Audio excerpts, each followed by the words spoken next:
আগামী বিধানসভা নির্বাচনকে সামনে রেখে হরিহরপাড়া ব্লক কংগ্রেসের উদ্যোগে কর্মী সম্মেলন অনুষ্ঠিত হল রবিবার মুর্শিদাবাদের হরিহরপাড়া ফুটবল ময়দানে। কর্মী সম্মেলনে প্রধান বক্তা হিসেবে উপস্থিত ছিলেন অধীর রঞ্জন চৌধুরী। এছাড়া উপস্থিত ছিলেন হরিহরপাড়া ব্লক কংগ্রেস সভাপতি জাহাঙ্গীর শাহ, বহরমপুরের প্রাক্তন বিধায়ক মনোজ চক্রবর্তী এবং হরিহরপাড়া ব্লক ও অঞ্চল কংগ্রেস নেতৃত্বরা।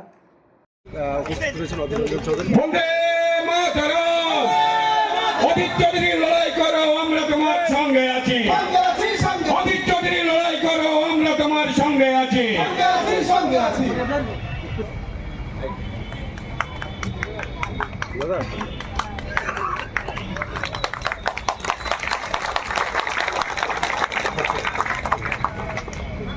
হরিহরপাড়ায় তৃণমূল এবং বিজেপির বিরুদ্ধে এই লড়াইয়ের একজোড় হাত আহ্বান জানাই।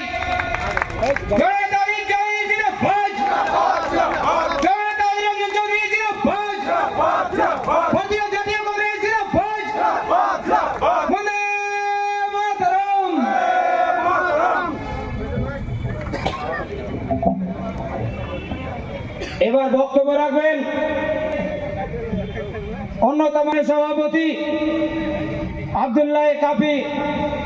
ওনাকে সংক্ষিপ্ত বক্তব্য বলার জন্য আহ্বান জানানো হচ্ছে। ব্লক কংগ্রেসের সভাপতি উপস্থাপক জাহাঙ্গীর ভাই, তাকে আমি ধন্যবাদ জানাই।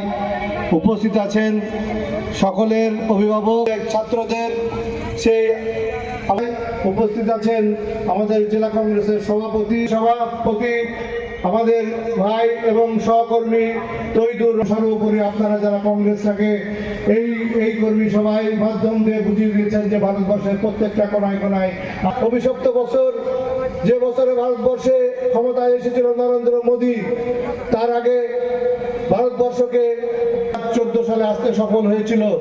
তারপরে ভারতবর্ষকে যুবক দেব বলে আজকে ডিজেলের দাম, পেট্রোলের দাম কোথায় গিয়ে দাঁড়িয়েছে। আজকে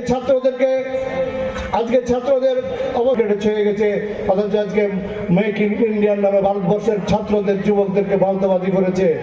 আজকে বানারখানা করে গেছিল, তারপরে ভারতবর্ষের কলকারখানা হয়নি। প্রতিবাদ করা যাবে না? আমরা তো প্রতিবাদ করেছি। গোটা দেশটাকে আমেরিকার কাছে বিক্রি করে দিয়েছে, তার প্রতিবাদ হচ্ছে। এআই করে আসল কথাকে মানুষের সামনে আসতে দেওয়া হচ্ছে না।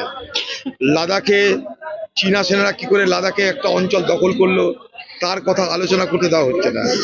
আমেরিকার কাছে গোটা দেশটাকে বিক্রি করে দেওয়া হচ্ছে। আমাদের কৃষকদের আগামী দিনে জীবনের সংকট দেখা দিবে, আর্থিক সংকট দেখা দিবে, তা নিয়ে কোনো আলোচনা হচ্ছে না। খালি এআই কি খায় না মাথায় দেয়, মানুষ কিছুই জানে না। এআই সবসময় সমাধান করবে না। বড় বড় বিশেষজ্ঞরা বলছে এআই হলে সবকিছু যদি এআই এর মাধ্যমে হতে হয়, 40% চাকরিজীবীদের চাকরি পর্যন্ত চলে যাবে। তার প্রতিবাদ করার কংগ্রেসের দায়িত্ব তাই করেছে। কর্মসূচি আপনারা ইতিমধ্যে জেনে গেছেন যে হরিহরপাড়া ব্লকে ব্লক কংগ্রেসের কর্মী সম্মেলন। সেই কর্মী সম্মেলনে মধ্যে দিয়ে কর্মীদের বার্তা দেওয়া হলো তৃণমূল এবং বিজেপির অশুভ শক্তির বিরুদ্ধে জাতীয় কংগ্রেসের সৈনিকদের ঐক্যবদ্ধ হয়ে আগামী 26-এর ইলেকশনে তৃণমূলকে এবং বিজেপিকে পরাস্ত করে জাতীয় কংগ্রেসকে জয়লাভ করাতে হবে। তার একটাই কারণ, ভারতবর্ষে গণতন্ত্র হত্যা করছে এই দুটো দলই, তৃণমূল এবং বিজেপি, এবং ধর্মনিরপেক্ষকে মাটির সঙ্গে মিশিয়ে দিচ্ছেন। আজকে হিন্দু মুসলমানের যে বিভেদ, সেই বিভেদ থেকে মানুষকে রক্ষা করতে হবে।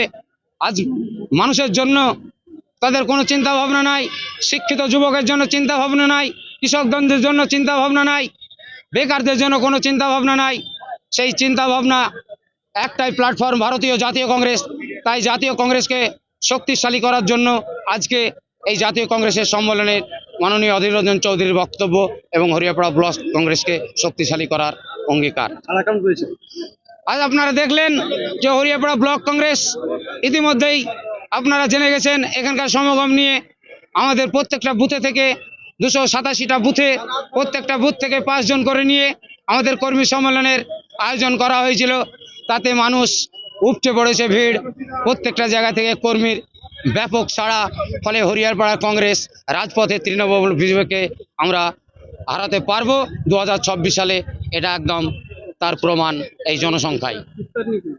আনন্দ সংবাদ, শুভ সংবাদ, অনুষ্ঠান বাড়ির সংবাদ, ঐকতান বানকুইট। আমতলা বেলডাঙ্গা বাসস্ট্যান্ড, নওদা, মুর্শিদাবাদ। এখানে বিবাহ, অন্নপ্রাশন, জন্মদিন এবং বিভিন্ন অনুষ্ঠানের জন্য বাড়ি ভাড়া পাওয়া যায়। এছাড়াও এখানে যে কোনো অনুষ্ঠানের খাবারের অর্ডার অনুযায়ী অভিজ্ঞতা সম্পন্ন ক্যাটারার দ্বারা যত্ন সহকারে খাবার পরিবেশন করা হয়।